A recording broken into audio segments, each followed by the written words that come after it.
മനോഹരമായ പ്രകൃതി സമ്പത്താൽ അനുഗ്രഹീതമായ പൈതൃകവും തനതായ സംസ്കാരവും വൈവിധ്യമാർന്ന ചരിത്ര പശ്ചാത്തലങ്ങളും സന്തോഷം അലിയടിക്കുന്ന ഉത്സവങ്ങളും നിറഞ്ഞ ഇന്ത്യയെ വിവിധ മതങ്ങളുടെയും ഭാഷകളുടെയും സംസ്കാരങ്ങളുടെയും സംയോജന സ്ഥലമായിട്ടാണ് സ്വാമി വിവേകാനന്ദൻ വിശേഷിപ്പിച്ചത്.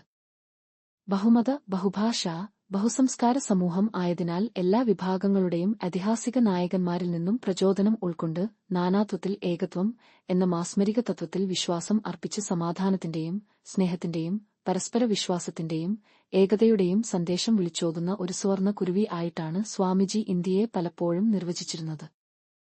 അദ്ദേഹത്തിന്റെ വീക്ഷണത്തിൽ ഈ ഭൂമിയിൽ ഒരേയൊരു ശാശ്വത മതം മാത്രമേയുള്ളൂ.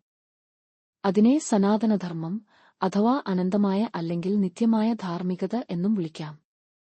മറ്റെല്ലാം അതിന്റെ വ്യതിയാനങ്ങൾ അഥവാ വ്യത്യസ്ത രൂപങ്ങൾ മാത്രമാണ് എന്നാണ് അദ്ദേഹം വാദിച്ചിരുന്നത്. അതേസമയം ഓരോ മതത്തിനും അതിന്റേതായ സ്പന്ദനങ്ങളും അമൂല്യമായ സവിശേഷതകളും നന്മ എന്ന സദ്ഭാവനപ്പറ്റി അതിന്റേതായ ആശയസംഹിതകളും ഉണ്ട് എന്ന് അദ്ദേഹം പറഞ്ഞിരുന്നു. പുരാതന കാലം മുതലേ പലരും പ്രപഞ്ച സത്യങ്ങൾ കണ്ടെത്തുവാനുള്ള അടിസ്ഥാന വേദിയായി മതവിശ്വാസങ്ങളെയും അതിലേക്കുള്ള മാർഗമായി ആത്മീയതയെയും കണക്കാക്കി വന്നിരുന്നു. നിങ്ങൾ ആത്മീയത തേടുമ്പോൾ സ്വയം തിരിച്ചറിവിന്റെ പാതയിലാണ് സഞ്ചരിക്കുന്നത്. ആത്മീയത തേടുന്നവർ ഒരു കൂട്ടം ബാഹ്യ നിയമങ്ങളെ അനുസരിച്ചല്ല, മറിച്ച് സ്വന്തം ഇച്ഛപ്രകാരമാണ് പ്രവർത്തിക്കേണ്ടത്. ഇത്തരത്തിൽ ആത്മീയതയെ ചിലപ്പോൾ ഒറ്റയ്ക്കുള്ള യാത്രയായോ വിമത പ്രവർത്തനമായോ വിശേഷിപ്പിക്കാം. പലരും ആത്മീയതയെ മതവിശ്വാസങ്ങൾ പ്രകാരം ഉള്ള പ്രധാന ആശ്രയമായി കണ്ടേക്കാം. ചിലർക്ക് ഒരു മതത്തിന്റെയും ഘടനയോടോ വിശ്വാസങ്ങളോടോ പ്രത്യേകമായ മമത ഉണ്ടായി എന്നു വരില്ല. ഇത്തരക്കാർ ആത്മീയതയെ നന്മ ചെയ്യുന്നതിനോട് ഉപമിച്ച് മതം എന്ന സ്ഥാപിത സംവിധാന പദവിക്ക് എതിരായി ഉപയോഗിച്ചേക്കാം. അതായത് നല്ല മനുഷ്യനാവാൻ നെറ്റിയിൽ പ്രത്യേകമായി അടയാളങ്ങൾ ഒന്നും തന്നെ ആവശ്യമില്ല എന്ന ചിന്താഗതിക്കാരാണ് അവർ. ഒരുപക്ഷേ സംഘടിത മതശക്തികളോടും അല്പജ്ഞാനികളായ ചില മതമേലാളന്മാരോടും ആൾ ദൈവങ്ങളോടും ഉള്ള എതിർപ്പ് കൂടുതൽ സാംസ്കാരികപരമായും സഹിഷ്ണുതാപരമായും അന്തർജ്ഞാനപരമായും പുരോഗമനപരമായും ഉള്ള പെരുമാറ്റങ്ങൾക്കും വ്യവസ്ഥകൾക്കും വേണ്ടിയുള്ള ശക്തമായ ശബ്ദവും മുന്നേറ്റവും ആക്കി പ്രതിധ്വനിപ്പിക്കുന്നതിന്റെ ഭാഗമാകാം ഇത്.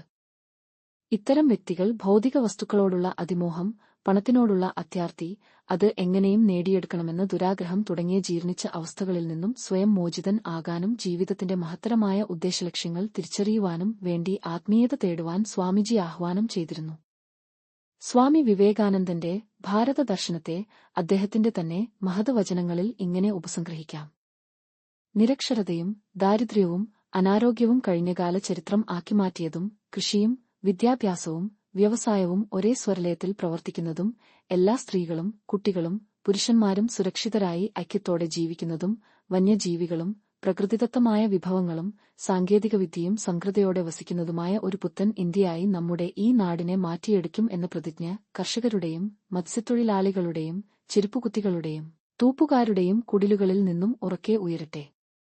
വനങ്ങളിലും വയലുകളിലും ഫാക്ടറികളിലും വ്യാപാര സ്ഥാപനങ്ങളിലും ചന്തകളിലും മലകളിലും പർവ്വതനിരകളിലും അത് പ്രതിധ്വനിക്കട്ടെ. രാഷ്ട്രീയപരമായും സാമ്പത്തികപരമായും ആത്മീയപരമായും ഇന്ത്യ ലോകരാഷ്ട്രങ്ങളുടെ മുൻനിരയിൽ എത്തുമെന്നും പരിശുദ്ധി, സമാധാനം, സമൃദ്ധി, അഹിംസ, സത്യസന്ധത എന്നിവയുടെ വിളനിലം ആയും ഒരു പുണ്യഭൂമി അഥവാ ധർമ്മഭൂമിയായും നമ്മുടെ ഇന്ത്യ മാറും എന്നും അദ്ദേഹം പ്രത്യാശിച്ചു.